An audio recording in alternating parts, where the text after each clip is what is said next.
नमस्कार, education take YouTube चॅनलमध्ये पुन्हा एकदा आपले स्वागत आहे. सरकारी कर्मचाऱ्यांना मिळणार मोठी भेट. मंत्रिमंडळाच्या बैठकीत महागाई भत्ता वाढीच्या प्रस्तावावर शिक्कामोर्तब होणार, तर यासोबतच GR पण निघणार. चला तर पाहूया ही अत्यंत आनंदाची बातमी. त्यापूर्वी चॅनलला नवीन असाल तर सबस्क्राईब करायला विसरू नका. नवनवीन अपडेट मिळविण्यासाठी बेल आयकॉनला प्रेस करायलाही विसरू नका. ही अत्यंत आनंदाची बातमी आपल्या सहकारी मित्रांना शेअर करून व्हिडिओला लाईक करायलाही विसरू नका.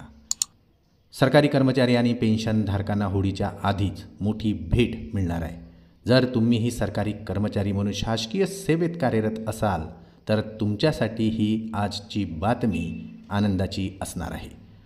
सरकार 14 मार्चला साजऱ्या होणाऱ्या होळी सणापूर्वीच महागाई भत्ता आणि महागाई सवलतमध्ये वाढ करण्याची घोषणा आज करू शकते.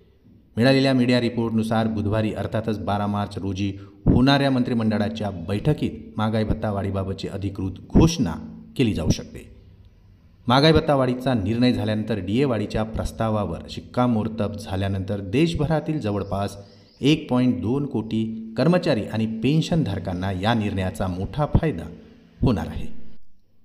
सरकारी कर्मचाऱ्यांचा महागाई भत्ता 53% वरून 55% होणार आहे. तर काही मीडिया रिपोर्ट्समध्ये यावेळी देखील सरकारी कर्मचाऱ्यांचा महागाई भत्ता 3% वाढणार असे बोलले जात आहे. आता या वाढीकडे सर्वांचे लक्ष लागलेले आहे.